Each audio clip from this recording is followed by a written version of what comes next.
Billionaire spots his old school friend as a black waitress. What happens next will leave you speechless. What if the most successful person you knew in high school was now serving you coffee? Marcus Thompson adjusted his silk tie as he walked into the small diner on the outskirts of Atlanta, his driver waiting patiently outside the gleaming black Mercedes.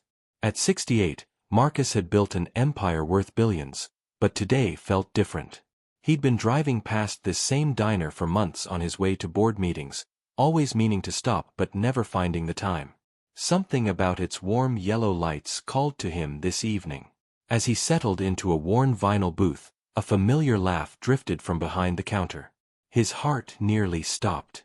That laugh, he'd heard it 1,000 times in the hallways of Roosevelt High School, always accompanied by the brightest smile in their graduating class of 1974. When she turned around, order pad in hand, those same kind eyes met his. "Evening, sugar. What can I get you started with? Where are you watching from tonight?" "Diana," Marcus whispered, his voice barely audible above the soft hum of the coffee machine. Diana Washington froze, the order pad slipping slightly in her weathered hands. Those hands that once held the valedictorian medal, that once typed the school newspaper articles that made everyone think, that once held his own during their senior prom dance. "Marcus Thompson," she said softly, a gentle smile spreading across her face. "Well, I'll be. Look at you in that fancy suit." She'd aged gracefully, her hair now silver instead of the rich black he remembered, but her warmth remained unchanged. Marcus stood awkwardly, unsure whether to hug her or maintain the distance that 45 years and vastly different circumstances had created between them. "Diana, I can't believe it's you. You look—" He paused, not wanting to sound patronizing. "You look exactly like I remember."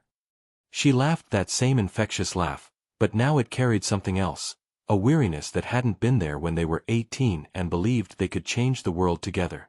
"Honey, please sit. Coffee's on me tonight." She poured him a cup without asking how he liked it. She remembered. Black, no sugar. "So, Marcus Thompson, the billionaire. I've seen your face in magazines. Real estate empire, isn't it?" There was no bitterness in her voice, just genuine curiosity tinged with something he couldn't quite place. "Pride. Regret." He nodded, suddenly feeling small in his expensive clothes. "What about you, Diana? I mean, what have you been?" He struggled with the words, not wanting to sound condescending. She'd been the smartest person in their class, the one everyone predicted would become a doctor or lawyer, maybe even president. "What brought you here?" The question hung between them like morning fog. Diana's smile faltered for just a moment, and she looked toward the kitchen where another waitress was calling for her. "Life, Marcus. Life brought me here." She squeezed his shoulder gently. "Give me a minute to handle that order, and we'll catch up properly." As she walked away, Marcus noticed the slight limp she tried to hide, and a knot formed in his stomach. When Diana returned, she slid into the booth across from him with a heavy sigh. 37 years I've been working here," she said, wrapping her hands around a coffee mug. "Started when Sarah was just 3. Marcus raised his eyebrows questioningly. "My daughter. She's 40 now, has 3 kids of her own." Her eyes lit up when she spoke of her family, and Marcus felt a familiar warmth. This was the Diana he remembered, always putting others first. "What happened to medical school? You had that full scholarship to Emory." The words tumbled out before he could stop them.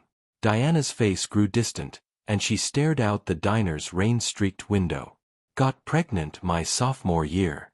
Her daddy disappeared faster than morning dew. My mama was already struggling to raise my 2 younger brothers after daddy died, so I came home to help." She took a sip of coffee, gathering herself. Planned to go back once Sarah was older, but life had other plans. Marcus felt his chest tighten. While he'd been building his fortune, attending Harvard Business School on his family's connections, Diana had been sacrificing her dreams to raise a daughter alone. "My back gave out about 10 years ago, herniated discs from all those double shifts. Can't stand for long periods anymore, But Mrs. Patterson keeps me on because I've been here so long. She gestured toward the elderly woman behind the register, who was watching them with curious eyes. Diana, I had no idea. If I'd known.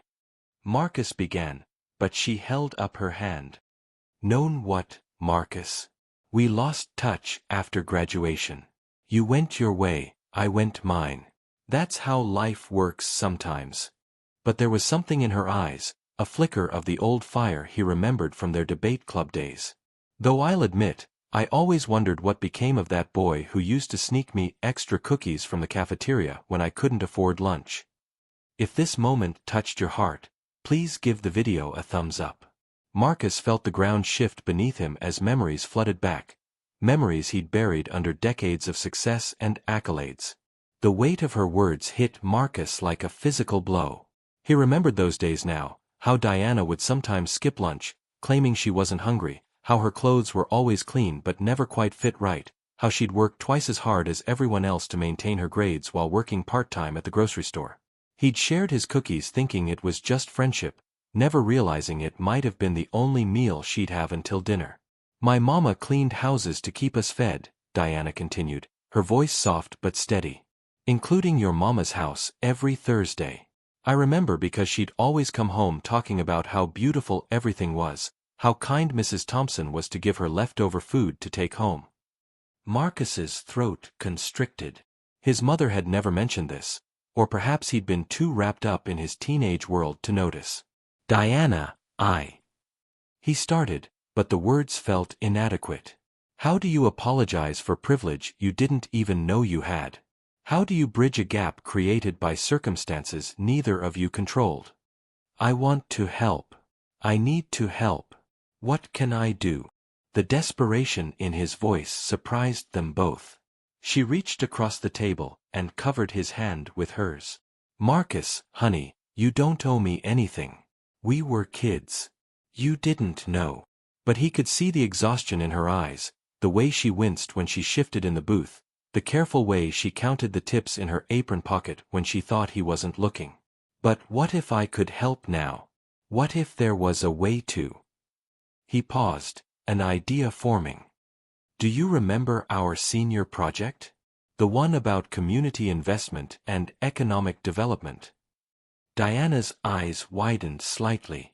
It had been her idea, her passion project about creating opportunities in underserved communities. She'd presented it with such fire, such conviction, that even their economics teacher had been moved to tears. You kept that paper, didn't you? She asked, a spark of her old self flickering back to life. In your valedictorian speech, you mentioned it. Marcus nodded. He'd kept it all these years, even referenced her ideas in some of his early business ventures. Have you ever faced something like this? Let us know in the comments. The moment hung between them, heavy with possibility and 45 years of different paths. Marcus leaned forward, his eyes bright with the same intensity Diana remembered from their school days. I've been looking for the right project, Diana.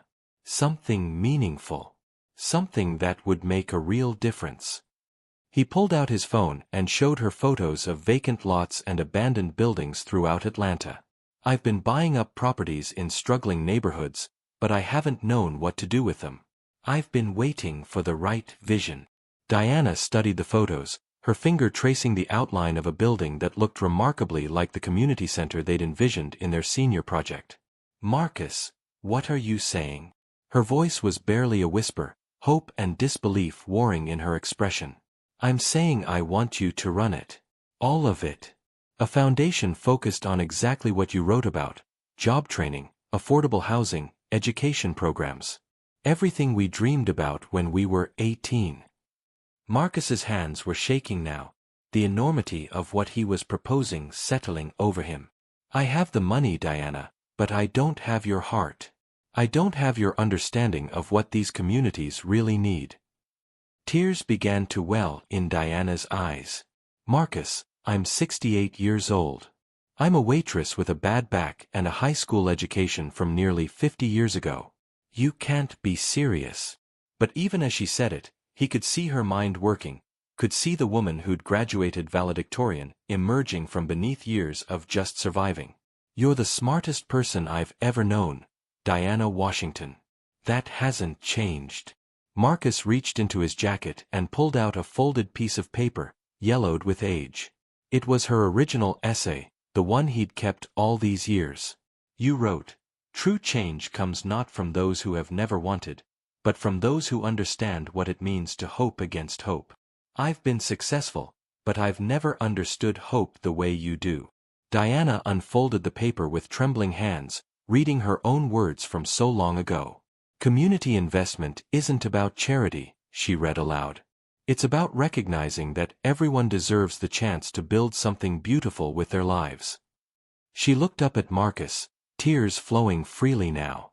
"I wrote this the day after I found out I was pregnant. I thought my dreams were over." If you've been enjoying this story, subscribe to our channel for more heartwarming tales. The diner had gone quiet around them, other patrons sensing something significant was happening in the corner booth. 6 months later, Marcus stood in the lobby of the Diana Washington Community Development Center, watching as his old friend addressed a room full of eager faces. Young mothers learning computer skills, teenagers in job training programs, elderly residents attending financial literacy classes. The old warehouse had been transformed into something beautiful, its walls painted with murals depicting hope and possibility. Diana moved through the crowd with quiet authority, her back straighter now thanks to the surgery Marcus had insisted on covering, her eyes bright with purpose. She caught his gaze and smiled, mouthing, "Thank you," across the room. But Marcus knew the truth. She was the one who'd given him the gift. For the first time in decades, his wealth meant something beyond numbers in an account. "Mr. Thompson." A young woman approached him, her name tag reading, Sarah, Program Coordinator. Diana's daughter had quit her corporate job to help run the center, bringing her business degree and her mother's heart to the work. "Mom wanted me to tell you the housing project just got approved by the city council. We'll be able to break ground next month." Marcus nodded, remembering the plans Diana had sketched on napkins that first night in the diner. Affordable homes designed with dignity, where families could build something lasting. "Your mother's vision," he said simply. Sarah smiled. She always said the best ideas come from people who've lived the problems they're trying to solve. As the evening wound down, Marcus and Diana stood outside the center, looking up at the sign bearing her name. "You know," she said softly, "I used to think those years in the diner were wasted time. Now I understand they were preparation. Every conversation with every customer, every struggle to make ends meet. It all led to understanding what this community really needed." Marcus adjusted his coat against the Atlanta chill. "And I thought success was about what you could build for yourself.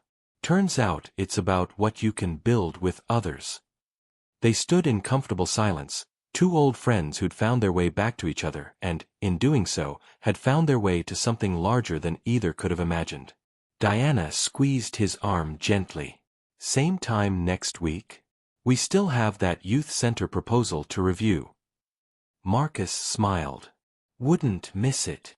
If you enjoyed this story, please remember to like, leave a comment with your thoughts, and subscribe for more heartwarming tales. Some friendships aren't just about shared memories, they're about shared dreams that finally find their time to bloom.